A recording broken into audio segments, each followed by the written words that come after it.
What I've noticed is that the system now is really being run by computers, completely outside of any human interaction. The computers are leeching the capital from the system and like a cancer, and they will continue to do so until the host is dead. Nobody actually goes to work on Wall Street and says, I wonder what I'm going to do today. Gee, auto stocks look good. I think I'll buy some. No, not at all. They come in and they see how much money the computers made for them last night, leeching capital from the system, algorithmic trading, high-frequency trading. High-frequency trading is an enormous scandal. All it is you've got these banks who co-locate a server next to the exchange, who goes in, floods the exchange with orders to manipulate the price in ways that they can extract wealth. They're siphoning money out of the system, and they call that a business. They call that wealth aggregation. They're just stealing. And as a result, the liquidity of the system and the deflation is being supercharged with algorithmic trading. And these guys, they just program the computer. So they have their quants, people who come in from Stanford University. They come in from MIT, or they come from France. Paris has a very high percentage of quantitative analysts who end up working on these systems because it's very engineering is still highly revered here in France, and as a result, many of these engineers have gone into these kind of investment banking and quantitative analysis, and they just come in like fishermen and see if any, how much money they collected overnight. They don't actually, they're just like the king. They have their domain. As long as the indicator is green.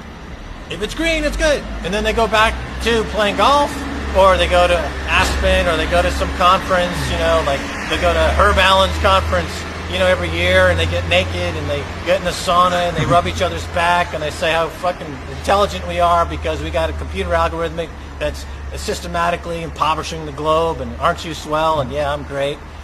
Now you basically invented one of the algorithms that they use, which That's is this correct. virtual specialist mechanism. So you will be, of course, expert, able to say how it is being abused. What happens if the price is manipulated using that algorithm?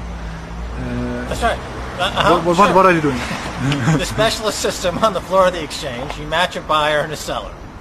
Basically, if there's more buyers than sellers, the specialist, there's a guy in the exchange who's got a book.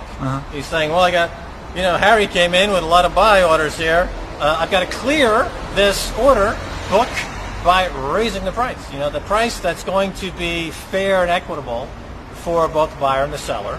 So it's a bit of a subjective judgment call on the behalf of the specialist, whose role is to maintain a fair and orderly market as described in the Securities Act of 33 and 34, where they must comply with this rule.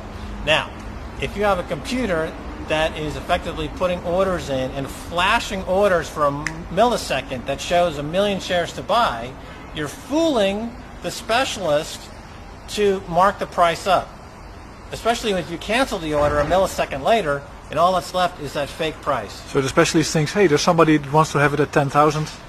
Let's move up the price. That's right.